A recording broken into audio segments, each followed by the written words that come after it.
नमस्कार, आपके साथ मैं हूं विद्यानाथ झा। प्राइमेट 4 में आज दिखाएंगे हैदराबाद में चुनावी घमासान कैसे निकली ओवैसी भाईजान की सियासी जान।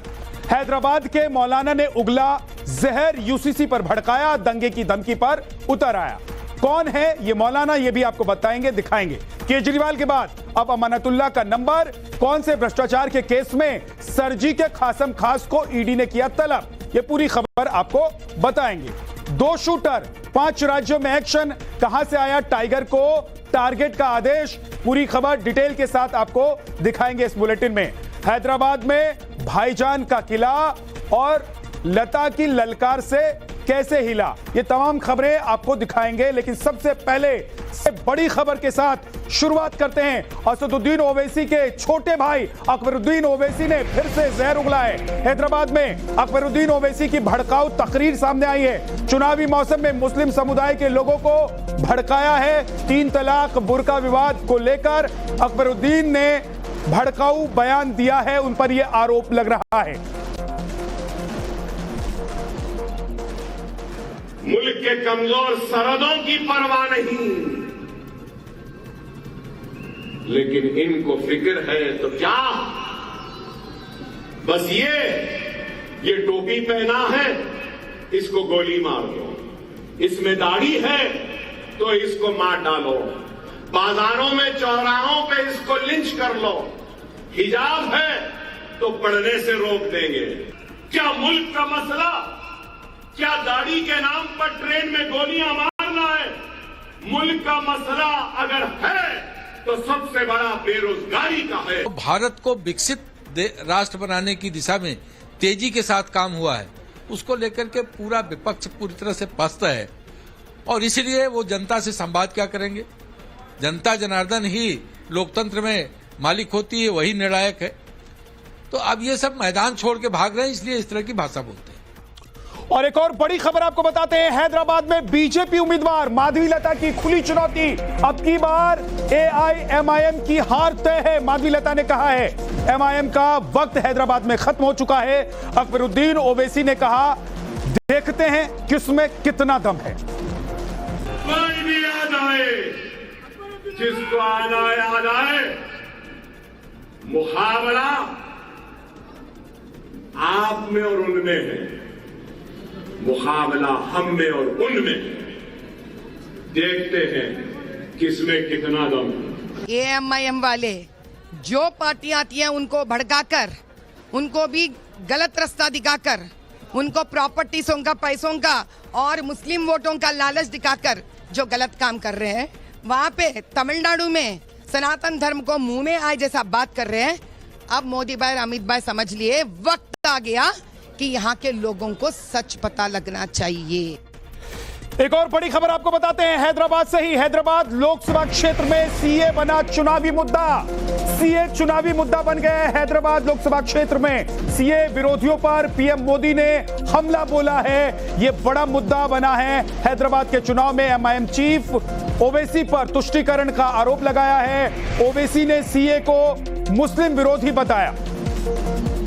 विदेशी धरती पर अत्याचार की वजह से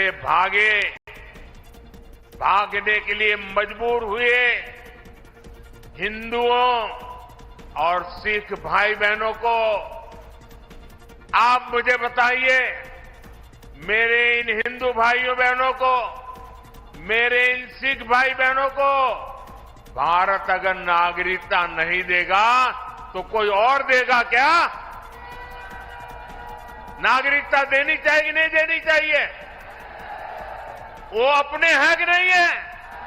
उनको हमें संभालना चाहिए, नहीं संभालना चाहिए? बीजेपी ने सीएए का अनकॉन्स्टिट्यूशनल कानून बनाया है और रिलीजन की बुनियाद पर बनाया गया है, जो राइट टू इक्वालिटी के खिलाफ है।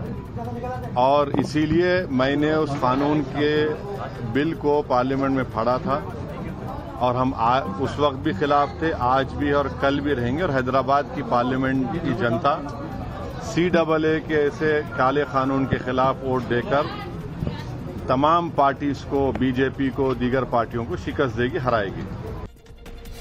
तो सीए एनआरसी के बाद यूसीसी को लेकर बड़ी खबर इस वक्त क्या आपको बताता हूं। क्या बड़ी खबर है वो मैं आपको बता दूं। मौलाना मुश्ताक मलिक ने धमकी दी है, सीए एनआरसी की तरह जवाब देंगे, ये कहा है मौलाना मुश्ताक ने। यूसीसी बर्दाश्त नहीं करेगा मुल्क, मुसलमान जो है मुल्क के वो यूसीसी बर्दाश्त नहीं करेगा। मुसलमानों को दूसरे दर्जे का नागरिक बनाने की कोशिश हो रही है। यूसीसी के मसले पर हम समझिए कि इसके ख़िलाफ़ हैं और अगर इसको लाने की कोशिश की जाएगी तो इस पर रिएक्शन वैसे ही होगा जैसे सीएए एनआरसी पर रिएक्शन आया था। इसको हम क़तन मुसलमान मुल्क के समझिए कि मुसलमान इसको बर्दाश्त नहीं करेंगे। और बहरहाल माइनॉरिटीज़ के ताल्लुक़ से तो इनकी ज़बानें बंद रहती हैं और ये इस कोशिश में है कि मुसलमानों को सेकंड दर्जे का सिटीज़न बनाया जाए। और एक और बड़ी खबर आपको बताता हूं, बड़ी खबर नवभारत पर पीएम मोदी का इंटरव्यू आज आपको दिखाने वाले हैं हम। 5:30 बजे पीएम का फुल इंटरव्यू आप देख पाएंगे। सनातन के मुद्दे पर, कांग्रेस पर पीएम ने करारा वार किया है। सनातन के खिलाफ बोलने वालों के साथ है कांग्रेस, ये प्रधानमंत्री नरेंद्र मोदी ने कहा है। देश में डीएमके के खिलाफ जबरदस्त गुस्सा है। प्रधानमंत्री नरेंद्र मोदी का ये पूरा इंटरव्यू आप देखेंगे आज 5:30 बजे टाइम्स ऑफ भारत पर। तमिलनाडु में डीएमके ने कहा है कि उन्होंने काफी बयान दिए हैं सनातन के खिलाफ। सवाल कांग्रेस को पूछना चाहिए कि तुम्हारी क्या मजबूरी है कि सनातन के खिलाफ इतना जहर उगलने।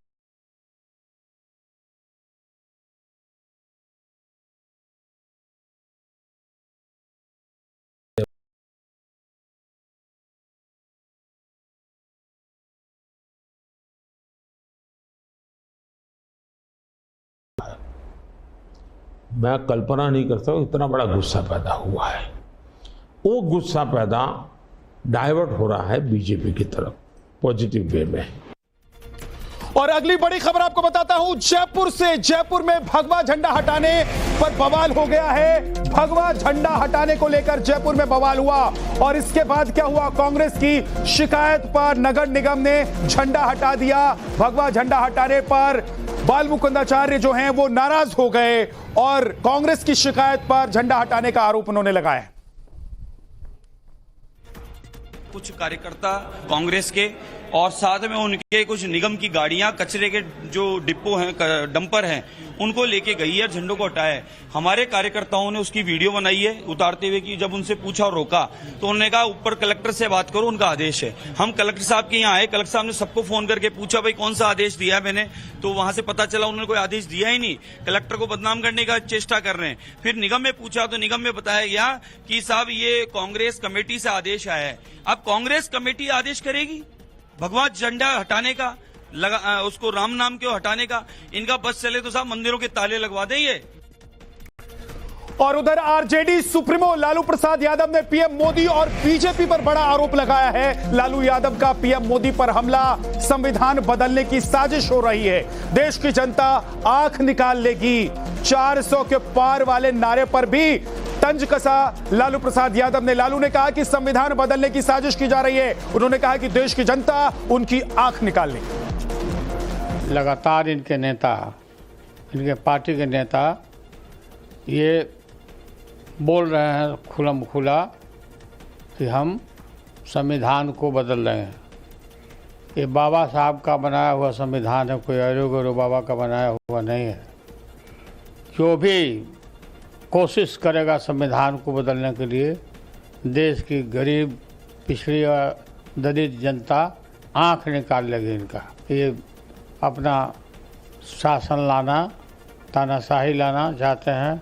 संविधान का बदलने का मतलब लोकतंत्र को बदलना। ये बहुमत मांग रहे हैं। किस बात के लिए बहुमत आपको? अब चलिए, बहुमत का समय गया, देश आपको पहचान लिया है, आपके लोगों को पहचान चुका है और इसको दोबारा ये गलती लोग करने वाले नहीं हैं। नीतीश जी अब फिर माफ़ी भी मांग रहे हैं, माफ़ी भी मांगते हैं नीतीश कुमार, सॉरी गलती हो गई। बड़ी खबर यह भी है कि लालू प्रसाद यादव के बयान के बाद चिराग पासवान ने बड़ा अटैक किया है। पीएम मोदी पर जितना प्रहार करेंगे उतना एनडीए को फायदा होगा। पीएम के अपमान का बदला जनता अपने समर्थन से देगी। केजरीवाल के भ्रष्ट लिस्ट वाले हैं इंडी गठबंधन में। जितना प्रहार ये लोग प्रधानमंत्री जी पर इस तरीके से करेंगे उतना ही फायदा राजनीतिक तौर पर एनडीए गठबंधन को होता है। जितने बार इन्होंने अपमानित शब्दों का इस्तेमाल प्रधानमंत्री जी के लिए किया, जितनी बार उनको गलत ठहराने का प्रयास किया, उतना ही देश की जनता ने उनका समर्थन किया। और इस बीच बड़ी खबर तेलंगाना के रंगारेड्डी से है। बड़ी खबर यह है कि लैम्बोर्गिनी कार में आग लग गई। अज्ञात शख्स ने कार में आग लगा दी, कार जलकर खाक हो गई। पैसे की लेन देन को लेकर यह आग लगाने का आरोप लगा है। तस्वीर आप देख रहे हैं, धुआं उठता हुआ काले रंग का, और ये लैम्बोर्गिनी कार जो है वो पूरी तरीके से जलकर खाक हो गई। बताया जा रहा है कि पैसे की लेन देन पर विवाद था, जिसके बाद इस कार को आग के हवाले कर दिया गया।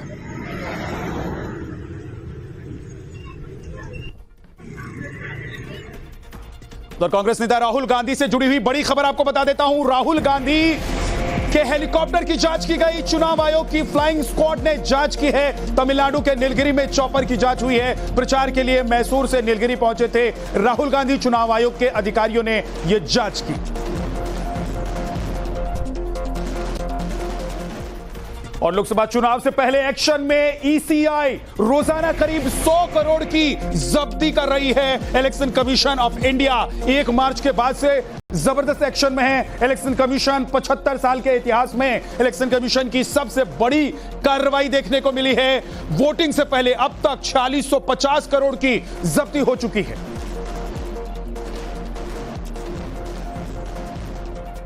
के एमएलए अमानतुल्लाह की बढ़ सकती है मुश्किलें। सुप्रीम कोर्ट से अमानतुल्लाह को बड़ा झटका लगा है। तिहाड़ जेल में अरविंद केजरीवाल से मिले भगवंत मान। आधे घंटे तक दोनों के बीच यह मुलाकात हुई। अरविंद केजरीवाल की न्यायिक हिरासत 23 अप्रैल तक बढ़ी है। राउस रेवेन्यू कोर्ट ने दिल्ली शराब नीति केस में बढ़ाई है हिरासत। वीडियो कॉन्फ्रेंसिंग के जरिए कोर्ट में पेश हुए थे अरविंद केजरीवाल। और एक और बड़ी खबर, के कविता की अंतरिम जमानत की मांग का मामला। राउस रेवेन्यू ने सीबीआई को जारी किया नोटिस। चुनाव प्रचार को लेकर दरअसल यह नोटिस जारी किया गया। एक और बड़ी खबर आपको बताते हैं, दिल्ली वक्फ बोर्ड घोटाला मामले में बड़ी मुश्किल। आम आदमी पार्टी के विधायक अमानतुल्लाह खान को सुप्रीम कोर्ट से बड़ा झटका लगा है। अमानतुल्लाह खान को अग्रिम जमानत देने से सुप्रीम कोर्ट ने इनकार कर दिया। सुप्रीम कोर्ट ने 18 अप्रैल को ईडी के समक्ष पेश होने का आदेश दिया है। दिल्ली हाईकोर्ट पहले ही अमानतुल्लाह की अग्रिम जमानत याचिका खारिज कर चुकी है।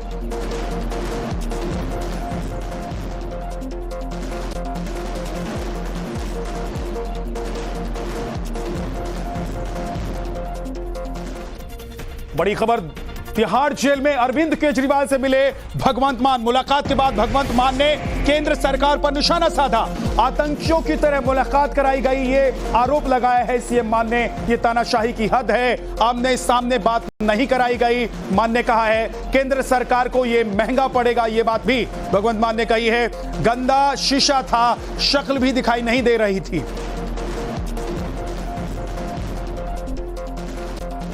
के पार जैसे बहुत बड़ा कोई हार्डकोर क्रिमिनल जो है वो बैठा हो सामने, शीशे के पार फोन पे बात करो भाई। मतलब हद हैरानी की। मोदी जी चाहते क्या है? मतलब ऐसे ये ट्रीटमेंट मिलेगी क्या? आमने सामने नहीं हुई, शीशा लगा हुआ था। फोन पे उधर से फोन पे बात कर रहे थे, और शीशा भी ऐसा गंदा शीशा कि शक्ल भी अच्छी तरह के एक दूसरे की नजर नहीं आ रही। और सूत्रों के मुताबिक बड़ी खबर, जेल मैनुअल के मुताबिक हुई केजरीवाल और मान की मुलाकात। बिना किसी डिस्टरबेंस के 30 मिनट मुलाकात चली। सूत्र बता रहे हैं भगवंत मान के सिक्योरिटी चीफ ने तिहाड़ प्रशासन का धन्यवाद किया। मुलाकात से संतुष्ट थी भगवंत मान की जो सिक्योरिटी टीम थी।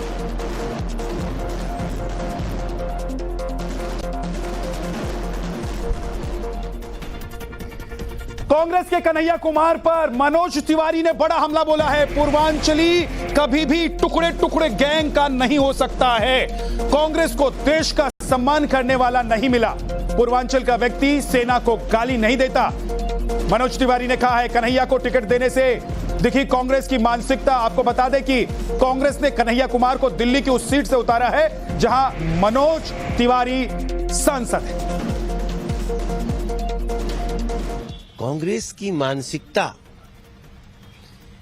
ऐसे लोगों को नहीं चुन पाई अपने पार्टी में जो देश का सम्मान करता हो, सेना का सम्मान करता हो, प्रधानमंत्री जैसे पद को मर्यादित ढंग से बात करता हो। 10 साल से वो सांसद हैं, तो वो बताएं नॉर्थ ईस्ट की जनता को, नॉर्थ ईस्ट दिल्ली की जनता को कि 10 साल में उन्होंने क्या किया है, और जनता तय करेगी कि जो वो कह रहे हैं अगर वो सच है, उन्होंने जो काम किया है, तो उनको अपना समर्थन और आशीर्वाद देगी। मुझे लगता है कि दिल्ली में भाजपा जो है कोई काम नहीं करती है।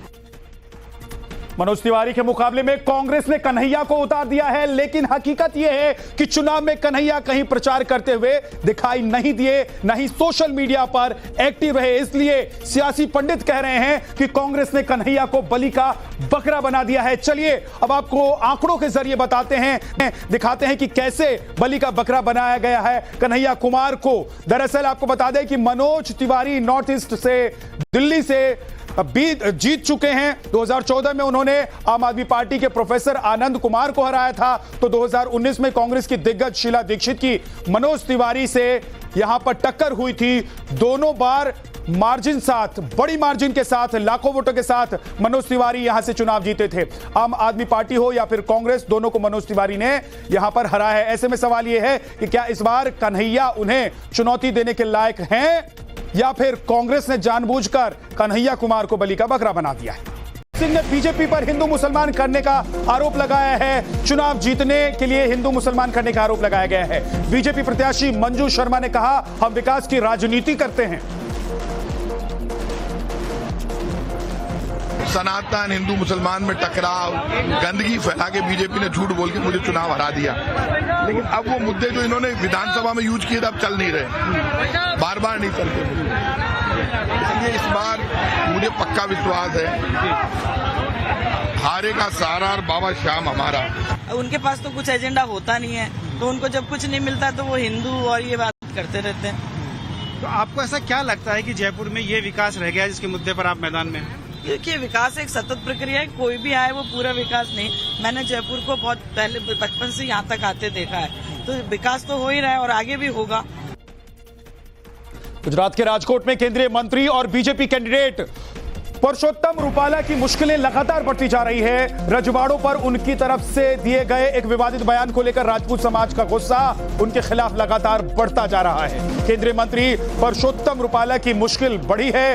राजपूत समाज में रूपाला के खिलाफ गुस्सा बढ़ा है। राजकोट में बड़ा सम्मेलन आयोजित किया गया। सम्मेलन में शामिल हुए करीब 5 लाख राजपूत समाज के लोग और परसोत्तम रूपाला का टिकट काटने की मांग की गई।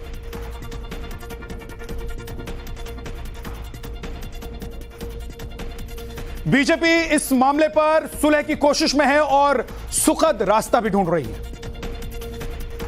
એમના આગેવાનો સાથે ભારતીય જનતા પાર્ટીના પણ ક્ષત્રિય સમાજના આગેવાનો પણ મુખ્યમંત્રી શ્રી પોતે, હું, હર્ષ, અમે બધા જ એમની સાથે સંપર્કમાં છે, એમની સાથે વાત ચાલી રહી છે અને એનો સુખદ નિવડો આવે એના માટે અમારા પ્રયત્ન છે જ, એના માટે ગંભીર છે। और इस बीच एक और बड़ी खबर आपको बताते हैं। यूपी के मुरादाबाद से बड़ी खबर है, चुनावी खबर है। रैली में सपा प्रत्याशी रुचि वीरा का आपत्तिजनक बयान सामने आया है। बीजेपी प्रत्याशी कुंवर सर्वेश सिंह को भेड़िया कहा उन्होंने। रैली में बोलते हुए उन्होंने ये अपशब्द इस्तेमाल किया, भेड़िए का शिकार मैं करूंगी उन्होंने कहा। चुनाव बिल्कुल एक तरफा है और ये भी बताना चाहती हूँ, यहाँ भेड़िया सुन रही हूँ मैं, गांव-गांव में सताया गया है लोगों को, लोगों में झूठे मुकदमे लिखवाए गए हैं, लोगों की जमीन कब्जाई गई है, लोगों को डराया जा रहा है, लोगों को धमकाया जा रहा है। मैं आपसे बताना चाहती हूँ कि अरे भेड़िए का शिकार मैं करूंगी, ये बताना चाहती हूँ। और अब एक साथ 4 बड़ी खबरें आपको बता देता हूं। Actor Salman Khan firing case में इस वक्त की जो बड़ी खबर है 4, वो सुनिए। मुंबई में क्राइम ब्रांच की पूछताछ जारी है। बाइक ऑनर और मकान मालिक से पूछताछ चल रही है। देश भर के कई राज्यों में शूटर्स की तलाश की जा रही है। 3 राज्यों में क्राइम ब्रांच की टीम पहुंची हुई है। अमेरिका में रची गई थी सलमान पर हमले की साजिश। अनमोल बिश्नोई के कहने पर रोहित गोदारा ने यह प्लानिंग की थी। रोहित गोदारा ने शूटर कालू और मुंबई में हथियार का इंतजाम किया था। सलमान पर अटैक करने वाले शूटर की पहचान हुई है। गुरुग्राम का रहने वाला बताया जा रहा है विशाल उर्फ कालू। और इस बीच सलमान खान के घर के बाहर गोली चलाने वाले गुरुग्राम के आरोपी विशाल उर्फ कालू की बहन का एक्सक्लूसिव बयान सामने आया है। फरवरी के महीने से ही घर से फरार है कालू। घर वालों से लंबे समय से कालू की बात नहीं हुई है। 10वीं तक पढ़ा है हमलावर कालू। क्या नाम आपका? बरखा नाम है सर मेरा। क्या कहेंगे कि कब से विशाल, क्या लगता है आपका? वो कहते हैं विशाल कहाँ है, कालू कहाँ है। मैंने कहा कोई कालू वालू नहीं है। सुनो, रात को जो आए वो बोलते हैं कि गोली लगेगी यहाँ गोली लगेगी उसको। अच्छा। तुम्हें भी मारेंगे। जो दीपक आए हैं रात को, वो बोल के गए, मुझे फोन कर रहे, फिर बेटा बता दे, ID प्रूफ दे दे। मैंने कहा सेक्टर 5 में चलो, वहाँ मैंने एप्लीकेशन दे रखी है कमिश्नर। और इस बीच एक और बड़ी खबर आपको बताता हूं। बड़ी खबर आ रही है। बड़ी खबर यह है कि सलमान पर हमले की साजिश अमेरिका में रची गई। सलमान खान के ऊपर जो हमले की पूरी प्लानिंग थी, साजिश थी, वो अमेरिका में रची गई। सुपरस्टार सलमान खान के घर पर हमले की साजिश अमेरिका से हुई थी और ये पूरी प्लानिंग अनमोल बिश्नोई के कहने पर रोहित गोदारा ने की थी। रोहित गोदारा ने शूटर कालू और मुंबई में हथियार का इंतजाम किया था। रोहित गोदारा वो शख्स है जो लॉरेंस गैंग की बड़ी वारदात की प्लानिंग करता है।